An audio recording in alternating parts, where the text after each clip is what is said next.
안녕하십니까. 리얼한 커리어의 시작, 커리얼의 칩 이네이블링 오피서 곰돌이 아저씨입니다. 오늘 말씀드릴 내용은 여러분의 시야를 또 한번 넓혀드릴 그런 내용이에요.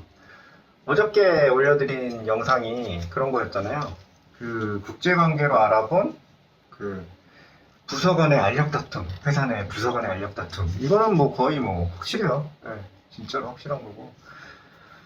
오늘 이제 그거에 대해서 또 약간 추가적으로 설명드릴 내용은 진입 장벽이라는 개념이에요.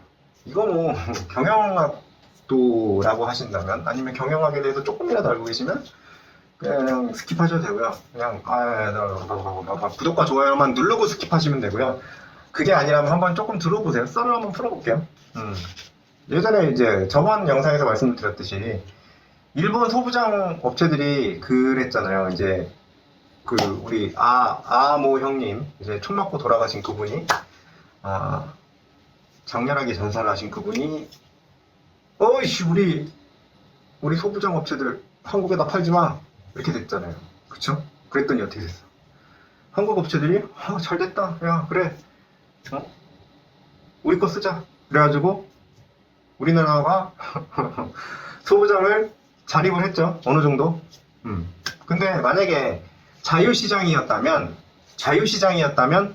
내부적으로는 저번에 말씀드린 거는 생산이랑 그죠? 구매가 존이 싸웠는데 자유시장 경제였다면, 그러니까 일본 애들이 우리나라한테도 팔고 한국 업체들도 우리나라 반도체 업체한테 그 소재 부품을 팔려고 노력을 하는 그런 실제적인 무한 경쟁 사회였다면 어떻게 돌아가는지. 내부적으로는 그랬죠. 생산하고 구매하고 싸워서 보통 생산이 이기기 때문에 이렇게 야 기존에 쓰던 거 잘 돌아가는 거 그거 나 쓸 거야 라고 한다고. 근데 외부적으로는 어떻게 돌아가는지를 또 말씀을 드리려고요. 너무 길어져가지고 잘랐어요. 외부적으로는 어떻게 돌아가냐면 일본 업체가 있어요. 그죠? 우리나라 업체가 있어요. 우리나라 업체가 이제 신생 업체죠. 이제 일본 업체는 저한테 잘 팔고 있었어. 제가 이제 반도체 기업이라고 하면 좋은데 저한테 이제 잘 팔고 있었어. 근데 한국 업체가 오잖아요. 그러면은 이게 되게 웃긴 게 구매 입장에서는 보통은 이거를 어떤 카드로 쓰냐면, 보통은 원래는 얘기를 하면 안 되죠. 물론 NDA를 맺지 않은 이상 사실은 의무는 없어요. 법적인 의무는 절대 없어요. NDA가 뭐냐면 비밀 유지 계약. 이걸 하지 않는 이상 뭐 우리 반도체 회사에 뭐 한국의 A 업체가 와가지고 니네가 팔고 있는 소재를 팔려고 했었어 라는 얘기를 뭐 도의적으로는 좀 문제가 됐을 수 있을지 모르지만 안 하는 게 맞지만, 그럼에도 불구하고 슬쩍 흘릴 수는 있어요.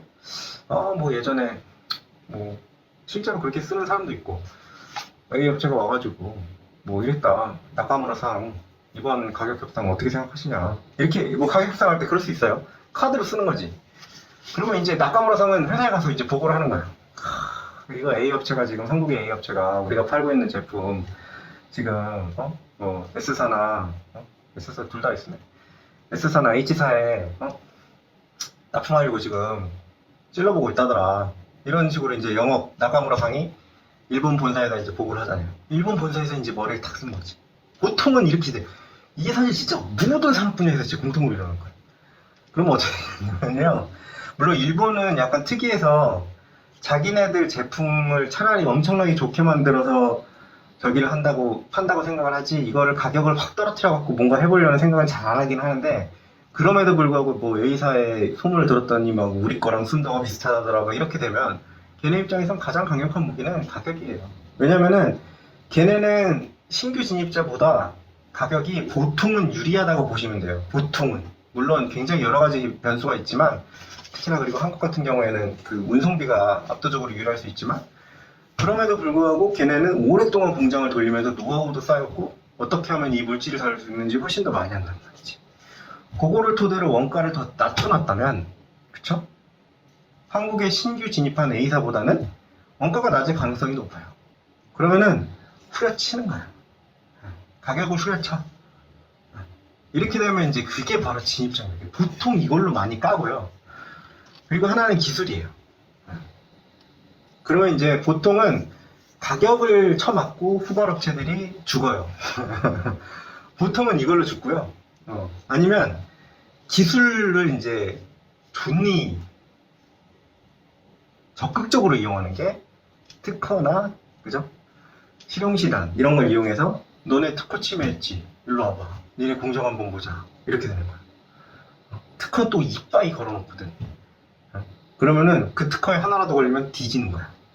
제가 예전에 이제 사회초년 경제를 했던 게 이제 일본에 있던 그런 되게 어렵게 만들어지는 그 제품에 대해서 이제 우리도 한번 해보겠다라서 해서 이제 뛰어들었던 건데, 저도 이제 특허 분석하고 막 그런 것들도 확인했는데, 얘네들 특허 진짜 존나 빡세게 걸어놔요. 그러면은 거기에 걸리게 돼 있어. 그럼 소송 거는 거야. 그러면 소송 걸고, 그리고 뭐 이렇게 그 특허권 침해 관련된 소송 중에 얘네가 이 짓거리 못하게 해주세요, 판매 금지 가처분 막 이런 것들 거는 거야. 그렇게 되면 이 사람들은 영업을 못해. 그럼 또 여기서 죽고. 보통은 이렇게 걸어요. 이게 이제 진입장벽인데 굉장히 여러 가지가 있어요. 진입장벽은 이거 말고 사실 마케팅 채널 관련해서도 진입장벽이 있을 수 있고, 아니면은 그쪽 뭐 R&D 쪽에서 독보적인 기술을 개발을 했기 때문에 아예 그냥 뭐 이건 기술 개발 자체가 다른 데선 불가능해, 이런 뭐 진입장벽도 있을 수가 있고, 아니면은 이거 고객사는 나랑 존나 친해, 나랑 존나 친구야, 뭐 이렇게 될 수도 있는 거고. 그러니까 여러 가지 진입장벽이 있을 수가 있고요. 이 분야, 이거는 사실은 진짜 모든 분야에서 거의 다 일어나요. 뭐 거의 다가 아니고 거의 100% 일어나지. 사실은 진입장벽 세우고 그게 또 이제 너무 과도하게 넘어간다라고 하면 이제 온갖 방법이 다 있어요. 막 다른 회사를 흡수합병해가지고 아예 그냥 자기네들이 시장의 독과점적인 지위를 유지하기도 하고. 그러니까 사실은 이런 것들은 사실 그 공정거래위원회나 이런데, 그런 공정거래위원회 같은 조직이 그 나라마다 있거든요. 웬만한 선진국들은 다 있는데, 그런 데서는 그런 것들을 이제 잡는 거지. 니네 독과점 시장 만들지 마. 그러다 보니까 합법적인 한도 내에서는 진입장벽을 무조건 세우려고 해요. 그러니까 그런 것들을 보고 판단을 좀 해야 돼요.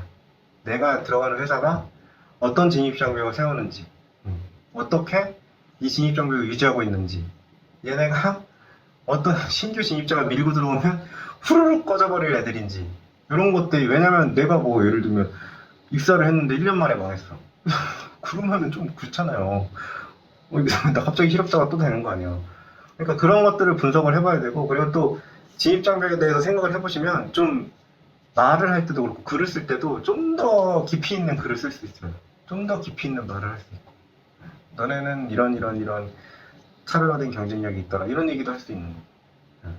그런 것들을 한번 생각을 해보십사 해서 오늘은 진입장벽에 대해서 한번 일본 소부장 기업 vs 한국 소부장 기업, 여기에서 이제 서로 어떤 싸움이 일어나는지 한번 설명을 드려봤습니다. 구독과 좋아요 부탁드립니다.